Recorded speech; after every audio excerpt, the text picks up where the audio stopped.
आप लोग पहले ये वीडियो देखिए। बाप बेटी और भाई बहन का रिश्ता कैसा होना चाहिए, गुरुजी क्या बोले, कैसे समझाए, देखिए। बेटियां भिखारियों के घर पर पैदा नहीं होती, उस अमीर के घर पर पैदा होती हैं जो बेटी को दूसरे के घर दान देने के लिए तैयार है। बेटियां भिखारियों की संपत्ति नहीं है, बेटियां अमीरों की संपत्ति है।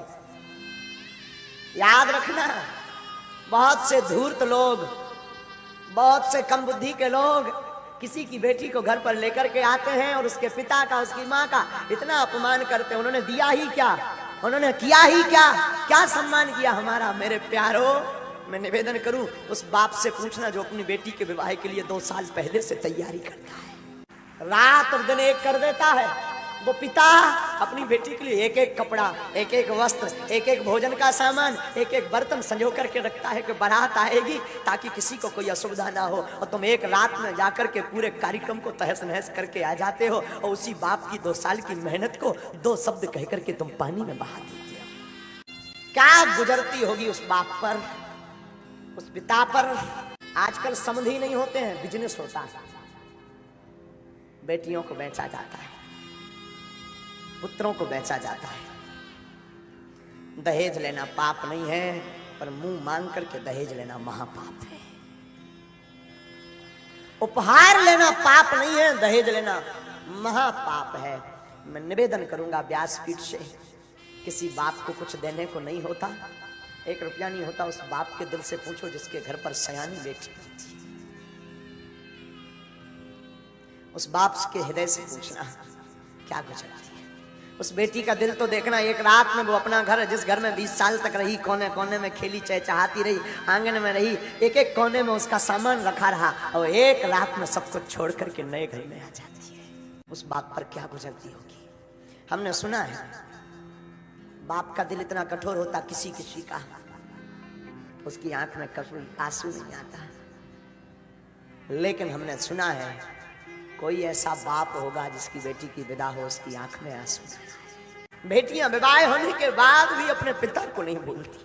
बेटियों का दिल कितना ऊंचा होता है ये तो क्या बताएं। बहनों का दिल कितना ऊंचा होता है। रक्षाबंधन का दिन हो, भाई के पास पहुंच ना पाए तो वो पड़ोस में, अंकल आप जाएंगे क्या, आप जा रहे हैं क्या, अंकल अगर जाना तो हमें बता देना। रात को ही वो सामान पूरा बना करके उसमें राखी रख करके पैक करके, अंकल हमारी माँ को दे देना, भाई को बांध दे। सबकी कलाई भरी होगी, हमारी भाई की सुनी ना रह जाए।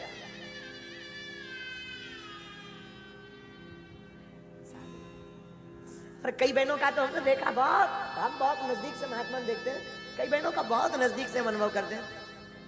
कई बहनें तो भाई बहुत दूर रहता हो या बहनें बहुत दूर, कोरियर कर देती हैं ताकि सबके बहनें आएंगी, सबके भाइयों के हाथों की कलाई पर राखी होगी, मेरा भाई सुनी कलाई लेकर के ना घूमे, वो पहले से भेज देती, फोन लगाते, माँ रक्षाबंधन को बंधवा जरूर देना। बेटियां घर की प्रसन्नता है, बेटियां श्राप नहीं, परमात्मा का दिया हुआ वरदान है। बेटियां अमीरों के घर होती हैं, जो धन से नहीं दिल से अमीर होते हैं, उनके यहां बेटियां होती हैं। बात बहुत विरोधाभास वाली होगी, शायद किसी के चित्त को यह बात ना खले, मुझे खबर नहीं, पर पागलो हमारी बुद्धि कहती है काश बेटियों को पिता का रखने का अधिकार होता होगा तो वृद्धाश्रम भारत में या विदेश में कहीं नहीं होते। अगर बेटियों को माता पिता का रखने का अधिकार दे दिया जाए तो वृद्धाश्रम बंद हो जाएंगे। लेकिन ये बात भी बोलूं तो ये गलत नहीं होगी, वही बेटियां जब वहां ससुराल पक्ष में पति के घर जाती हैं और सास ससुर को ही माता पिता मान ले, तब भी वृद्धाश्रम बंद हो जाएंगे। बात कड़वी जरूर है, पर है तो है। हर बेटी विवाह के बाद चाहती है जो मुझे सासू माँ मिले वो मेरी माँ जैसी मुझे छूट दे, मेरी माँ जैसी मुझे रखे, पर खुद बेटी नहीं बनना चाहती। और हर सासू माँ अपने पुत्र का विवाह करने के बाद चाहती है मेरी जो बहू आए तो मेरी बेटी की भांति रहे, पर खुद मां नहीं बनना चाहती। ये मोड़ खत्म हो जाए, ये रुकावट दूर हो जाए तो पागलो इस व्यासपीठ से भरे मंच से हनुमान जी के चरणों की शपथ खा करके कहते हैं घर घर नहीं, घर स्वर्ग होने लगेगी। फिर हर घर में महाभारत नहीं। वीडियो अगर दिल से अच्छा लगा हो तो एक लाइक और चैनल को सब्सक्राइब जरूर कीजिए। एक घड़ी पुत्र नहीं आते हैं जब तबीयत खराब होती पिता की। बेटियां दूर रहते भी फोन लगा लेती, पिताजी कैसे। पिता के प्रति बड़ा गजब का प्रेम होता है बेटियों का।